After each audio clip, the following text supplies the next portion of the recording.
అఖిల పక్షం కావాల్సి వచ్చింది. కాంగ్రెస్ పార్టీ అండగా నిలబడాల్సిన అవసరం కనిపించింది. కానీ ట్రంప్ బెదిరించగానే నువ్వు యుద్ధాన్ని విరమించుకున్నప్పుడు అఖిల పక్షాన్ని ఎందుకు పిలవలేదని మేము సూటిగా అడుగుతున్నాం ఈ దేశ ప్రధానమంత్రిని. ఇది నీ సొంత వ్యవహారం కాదు, నీ పార్టీ వ్యవహారం కాదు, ఇది ఎన్నికల విధానం కాదు, ఇది దేశ భద్రతకు సంబంధించిన విధానం. దేశ భద్రత విషయంలో యుద్ధం చేయాల్సిన సమయంలో యుద్ధం విరమించడం ద్వారా 140 కోట్ల భారతీయుల యొక్క ఆత్మ గౌరవాన్ని ట్రంప్ దగ్గర తాకట్టు పెట్టొచ్చి ఇవాళ గొప్పల కోసం ఉపన్యాసాలు బీజేపీ వాళ్ళు ఇస్తున్నారు తప్ప ఈ దేశ భద్రత పట్ల వాళ్ళకు పట్టింపు లేదు. పదే పదే చెప్పేది పాక్ ఆక్యుపైడ్ కాశ్మీర్ను మేము సాధిస్తామని. ఇవాళ నేను అడుగుతున్న బీజేపీ వాళ్ళని, పీఓకేను గుంజుకోవద్దని ఎవరు చెప్పారు? మేమందరం దేశంలో ఉన్న అన్ని రాజకీయ పార్టీలు 140 కోట్ల మంది మీకు అండగా నిలబడి పాక్ ఆక్యుపైడ్ కాశ్మీర్ను గుంజుకో, పాకిస్తాన్ ఓడించమని చెప్పినాం.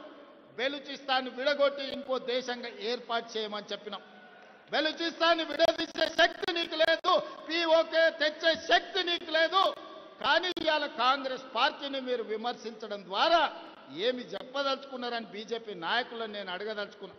అందుకే మిత్రులారా, ఈరోజు దేశంలోనే పెద్ద కంటోన్మెంట్ మన పార్లమెంటు నియోజకవర్గంలో ఉంది.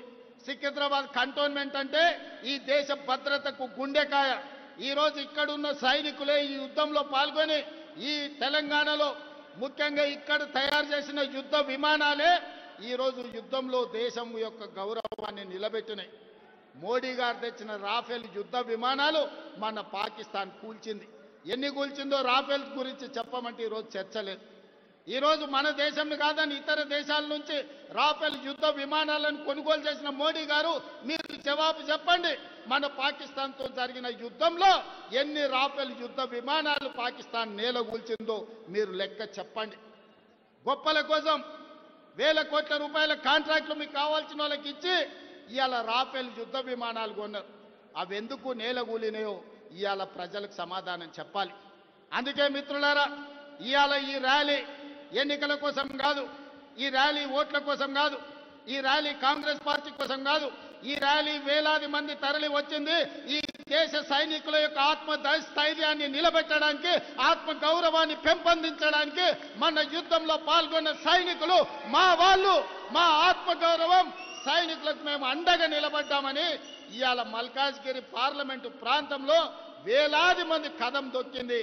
సైనికులకు అండగా నిలబడడానికి యుద్ధాన్ని విరమించడం ద్వారా సైనికుల ఆత్మ గౌరవాన్ని, ఆత్మ స్థైర్యాన్ని బీజేపీ దెబ్బతీస్తే ఆ సైనికులకు అండగా నిలబడడానికి ఇవాళ వేలాదిగా మనము ఈరోజు బయటకు వచ్చి సైనికులకు అండగా నిలబడ్డాం. అందుకే ఇవాళ ఈ వేదిక మీద నుంచి ఎన్నికలు కాదు, దేశ భద్రత వచ్చినప్పుడు కాంగ్రెస్ పార్టీ దేశ భద్రతకు నిలబడుతుంది. ఆడొకటి ఈడొకటి తలమాసినోడు కాంగ్రెస్ ఏం చేసింది అని అంటాడు. కాంగ్రెస్ ఏం చేసింది? దేశానికి స్వతంత్రం తెచ్చింది. కాంగ్రెస్ ఏం చేసింది? మహాత్మా గాంధీ గారు ఈ దేశం కోసం నేల కొరిగిండు. కాంగ్రెస్ ఏం చేసింది? ఈ దేశం కోసం ఇందిరాగాంధీ ప్రాణ త్యాగం చేసింది, ఈ తీవ్రవాదుల చేతుల్లో ప్రాణాలు అర్పించింది.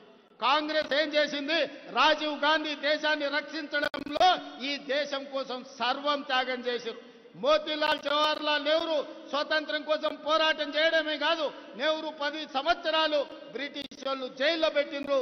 వేల కోట్ల రూపాయల ఆస్తులు ఆనాడు దేశం కోసం సర్వం అంకితం చేశారు. ఇవాళ 75 సంవత్సరాల తర్వాత కశ్మీర్ నుంచి కన్యాకుమారి నుంచి కశ్మీర్ వరకు 150 రోజులు 4000 కిలోమీటర్లు మండు టెండలో మంచు కొండల్లో పేద ప్రజల కోసం పాదయాత్ర చేసిన రాహుల్ గాంధీ దేశానికి నాయకత్వం ఇచ్చడానికి 75 ఏళ్ల తర్వాత సొంత ఇల్లు లేని నాయకుడు ఎవరైనా ఉన్నారు అనంటే మన నాయకుడు రాహుల్ గాంధీ గారు. ఇది కాంగ్రెస్ ఈ దేశం కోసం చేసిన త్యాగం అని చెప్పి నేను ఈరోజు చెప్పదలుచుకున్నా. అందుకే మిత్రులారా, ఇక మోడీ కాలం చెల్లిన రూపాయి, మోడీ రద్దయిపోయిన 1000 రూపాయల నోటు లాంటోడు ఈ రోజు రాహుల్ గాంధీ గారి నాయకత్వం ఈ దేశానికి అవసరం ఉన్నది. రాహుల్ గాంధీ లాంటి నాయకుడు ఈ దేశానికి ప్రధానమంత్రి ఉంటే ఇందిరాగాంధీని ఆదర్శంగా తీసుకొని అపరకాలి ఆదర్శ మార్గంలో నడిచి పాకిస్తాన్ 2 ముక్కలు చేసి పాకిస్తాన్ ఆక్యుపైడ్ కాశ్మీర్ని హిందూ హిందుస్థాన్లో చేర్పించుండేవాడు రాహుల్ గాంధీ లాంటి వాడు ఈ దేశానికి ప్రధానమంత్రి కావాలి. ఇక్కడున్న మనం అందరం ఈ వేదిక మీద నుంచి ప్రతిజ్ఞ చేయాలి. ఎప్పుడు ఎన్నికలు జరిగినా ఈ దేశానికి ప్రధానమంత్రిగా రాహుల్ గాంధీ గారిని గెలిపించాలి. అప్పుడే ఈ దేశం యొక్క రక్షణ కాపాడుతుంది, ఈ దేశానికి మేలు జరుగుతుంది.